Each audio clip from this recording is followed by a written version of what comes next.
जय श्री राम।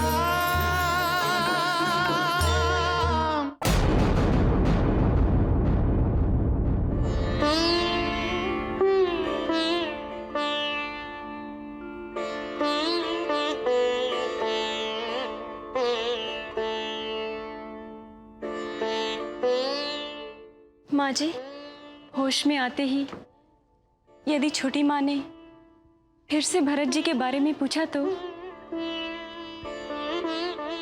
उर्मिला, कैकेयी को हम नहीं बताएंगे कि भरत ने आने से मना कर दिया है।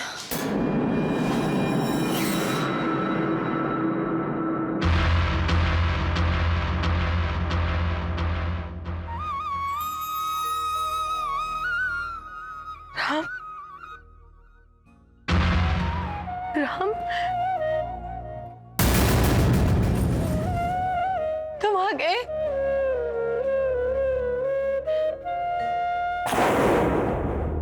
मुझे क्षमा नहीं करोगे ना? मुझे कभी क्षमा मत करना। मैं ही वो कुलघातिनी हूँ जिसने रघुकुल के कीर्ति मंदिर को ध्वस्त कर दिया। मुझे कभी क्षमा नहीं करना। मैंने तुम्हें वनवास भेजा था ना? हाँ, अब मैं ही तुझे सिंहासन पे बिठाऊंगी। इस सिंहासन पे तेरा ही अधिकार है। हाँ, हाँ, बैठ। नहीं, नहीं, इस सिंहासन पे मत बैठना। ये कलंकित हो गया है। इसमें महाराज का रक्त लगा हुआ है।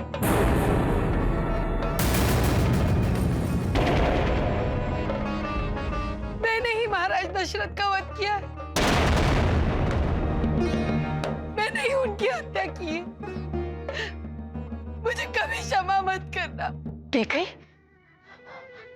होश में आओ कैकेयी। अब क्या होश में आओ दीदी? जब होश में आना चाहिए था तब मैंने अपने होश गंवा दिए। नहीं दीदी, मैं होश में नहीं आना चाहती, नहीं आना चाहती होश में।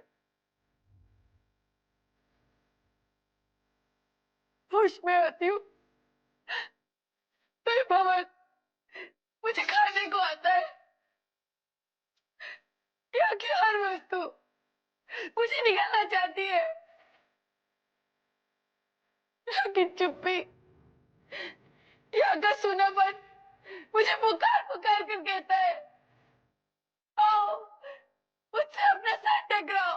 तेने ही सब स्वांग रचाए रे, हठीली अब क्या पछताए रे, दीवानी अब क्या पछताए रे, नेह के भाव भुलाए रे, हठीली अब क्या पछताए रे।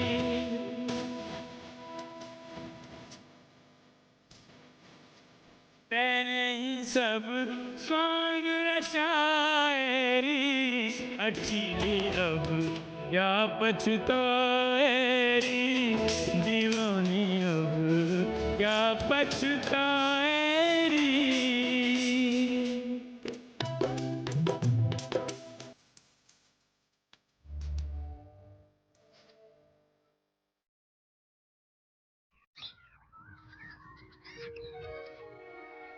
भैया, वनवास के इतने वर्षों में हम कितने ऋषि मुनियों से मिले, गिनती भी नहीं की जा सकती। लक्ष्मण, हम ऋषि मुनियों से मिले हैं और आगे भी मिलेंगे। हम मिलेंगे उनसे ज्ञान प्राप्त करने के लिए, तपस्या से प्राप्त उनके तेज को अंश रूप में ग्रहण करने के लिए। ऐसे ऋषि मुनि हमारे आदर्श हैं। सृष्टि के सारे सुखों का त्याग करके ये साधक नगरी से दूर, लोगों से दूर, निर्जन वनों में, दुर्गम स्थानों में तपस्या करते हैं, साधना करते हैं। ये ऋषि मुनि हमारे पूज्य हैं। उनके शब्दों को सत्य में उतार देना एक राजा का परम कर्तव्य है। ये ऋषि मुनि अपने तपस्या से प्राप्त तपोबल का उपयोग और प्रयोग समाज के हित के लिए करते हैं। विश्वामित्र जी का हमें अनुभव है लक्ष्मण। गुरुश्रेष्ठ महाशस्त्रों से संपन्न है, परंतु फिर भी उन्होंने अपनी शक्तियों का प्रयोग कभी नहीं किया। ऐसे ऋषि सच में दुर्लभ है लक्ष्मण। उनके दर्शन मात्र से ही लोगों को लाभ होता है। लक्ष्मण, सीते, जब हम अग्नि के निकट बैठते हैं तब हमारा शरीर अग्नि के दहकने से तप जाता है, गर्म हो जाता है, क्योंकि अग्नि का तेज हमारे शरीर में प्रवेश कर जाता है। इसी तरह जब हम महान तपस्वियों के निकट बैठते हैं तब उनकी तपस्या से प्राप्त की गई उनकी ऊर्जा, उनका ज्ञान, उनकी शक्तियां, उनकी दिव्य आभा हमारे सूक्ष्म शरीर में प्रवेश कर जाती है। हमारे मांगे बिना वो हमें सब कुछ दे देते हैं। इसीलिए हम भाग्यशाली हैं जो हमें ऐसे महान तपस्वियों के दर्शन हुए।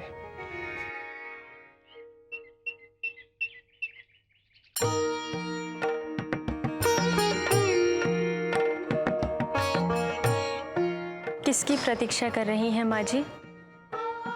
राम की। ऐसा लग रहा है उर्मिला कि राम, लक्ष्मण और जानकी कभी भी आ जाएंगे और चरण छूकर कहेंगे, आशीर्वाद दीजिए माँ। राम लौट के नहीं आएगा।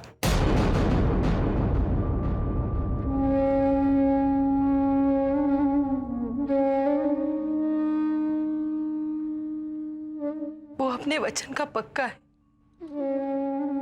और 14 वर्ष पूरे होने में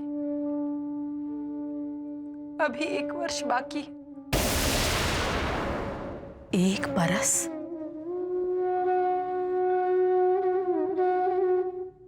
कैसे बीतेगा ये 1 बरस? 1 बरस का एक एक दिन अब तो एक एक युग के समान लगेगा।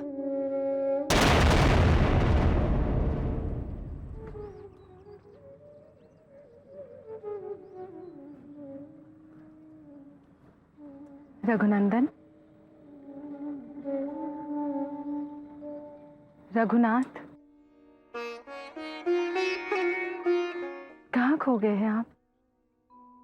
आपका शरीर यहाँ है, परंतु आपका मन अयोध्या चला गया था सीते। अयोध्या का स्मरण होते ही मां का भी स्मरण होता है। एक जन्मभूमि है और दूसरी जन्मदात्री। मनुष्य को दोनों के ही ऋण चुकाने पड़ते हैं। पितृ ऋण चुकाने के लिए मैं तुम्हें और लक्ष्मण को वन लेकर चला आया। तब मेरे ध्यान में यह बात नहीं आई कि मैंने अब तक ना मां का ऋण चुकाया है और ना ही मां की सेवा की है।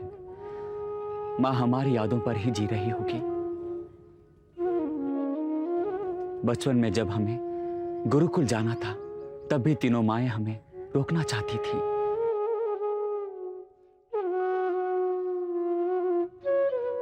स्मरण है मुझे तब तीनों माताएं कितनी व्याकुल थी और जब हम वनवास के लिए जा रहे थे तब तो तीनों माताओं की आंखों में आंसुओं की बाढ़ आ गई थी। परंतु अब वनवास का ये अंतिम वर्ष शीघ्र ही समाप्त हो जाएगा। फिर हम तीनों अयोध्या जाएंगे। तब मुझे अवसर मिलेगा अपने तीनों माताओं के आंसू पोंछने का। सीते, मां हमारी प्रतीक्षा कई वर्षों से कर रही है। तब से वो खड़ी होंगी, मां के पांव दर्द करते होंगे, मैं उनके पांव दबाऊंगा, उनका हर दुख दूर कर दूंगा और फिर किसी प्रकार का भी कष्ट नहीं होने दूंगा उन्हें।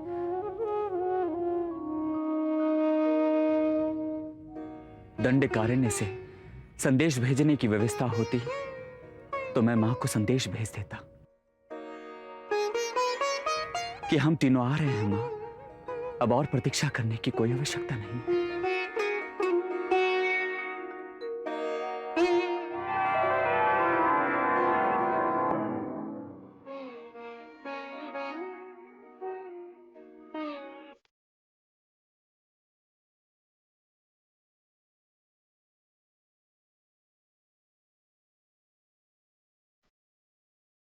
महादेव, आप भावनावश? महादेवी, अपने प्रभु को व्याकुल देखकर मैं भी व्याकुल हो उठा हूं।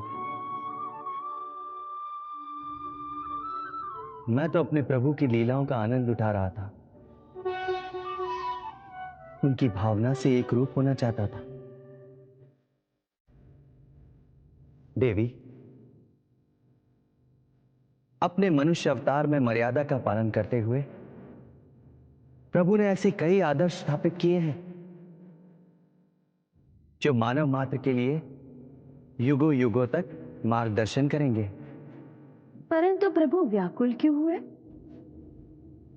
देवी, प्रभु व्याकुल इसलिए हुए क्योंकि उन्हें अपनी माता कौशल्या की याद आ रही है। वो उनके दर्शन के लिए अति उत्सुक है। मेरे प्रभु सोच रहे हैं कि वनवास का अंतिम वर्ष शीघ्र ही बीत जाए। तो सत्य तो है। महादेवी, वो देखिए, उस बांस की कोठी में शूर्पणखा का पुत्र शंभरी काल खड़क के लिए हमारी आराधना कर रहा है।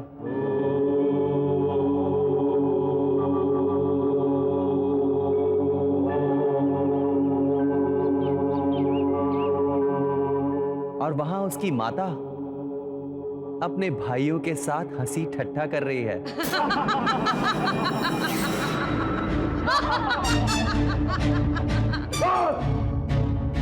जब तक हम पंचवटी में हैं, भगवान के नाम का जाप करने वालों को ताप और मार के श्राप से मार मार के भगाते रहेंगे हम लोग। उन ऋषि मुनियों की धोतियां उन्हीं के हाथों में देकर। बस भैया, अब कुछ ही समय की बात है। इस दंडकारण्य को हम ऋषि रहित कर देंगे। कोई सुतीक्ष्ण, कोई अगस्त्य, कोई यज्ञ और तप नहीं होगा। जब मेरा पुत्र शंभरी अपनी तपस्या पूरी करने के बाद काल खड़क प्राप्त कर लेगा। काल खड़क यानी ऋषि मुनियों का अंत, उनका काल। रावण के इन नातियों को सपने सजाने में कितना आनंद मिल रहा है प्रभु। पार्वती, ये सब मिलकर प्रभु के वनवास के इस अंतिम वर्ष को शीघ्र समाप्त नहीं होने देंगे। इतनी कठिनाइयों से भर देंगे इस समय को कि प्रभु को अपना अंतिम वर्ष भी बहुत लंबा लगेगा। महादेव, शूर्पणखा का पुत्र आपकी तपस्या कर रहा है ना? हाँ देवी। कहाँ?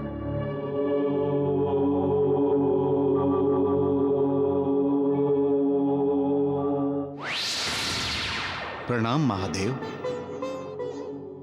आपका कल्याण हो वस्त। प्रणाम महादेवी। तुम्हारा कल्याण हो। मैं आपका काल खड़ग हूं। देवाधिदेव, यदि मैं शूर्पणखा के पुत्र शंभरी के पास चला गया प्रभु, तो विश्व का अकल्याण होगा।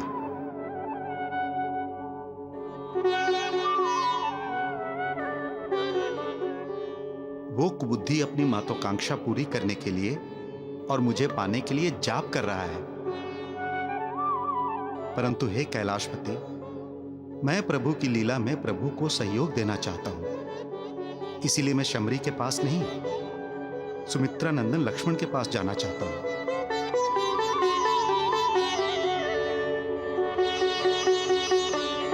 तथास्तु।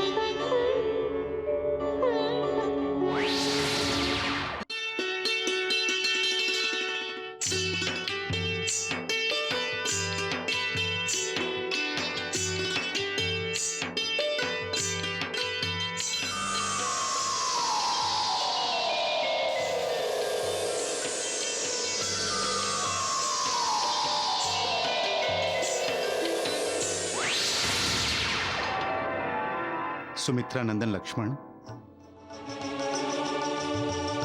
देवाधिदेव महादेव शिव शंकर जी के काल खड़क का आपको प्रणाम। हे सौमित्र, क्या आप मुझे स्वीकार करेंगे? क्यों नहीं, मेरे अहोभाग्य।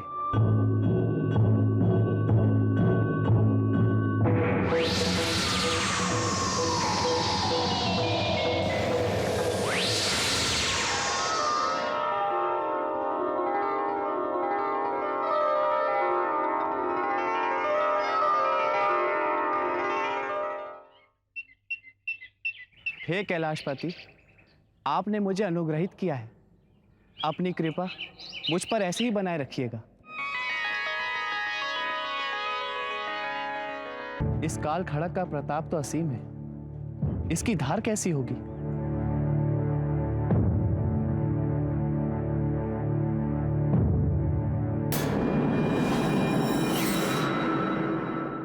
उस बांस की कुटिया में कोई नहीं होगा। क्यों ना मैं इस खड़क का प्रयोग उस कुटिया पर करूं?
मैं तो अपने कक्ष में हूं।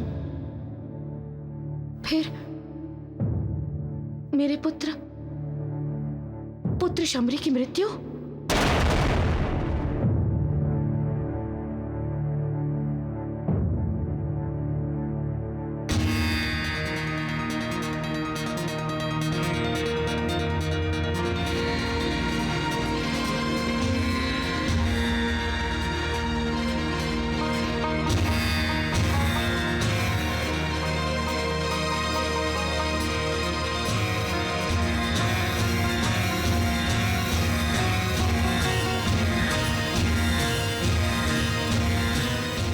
ये क्या कर दिया मैंने? अनजाने में एक तपस्वी की हत्या कर डाली।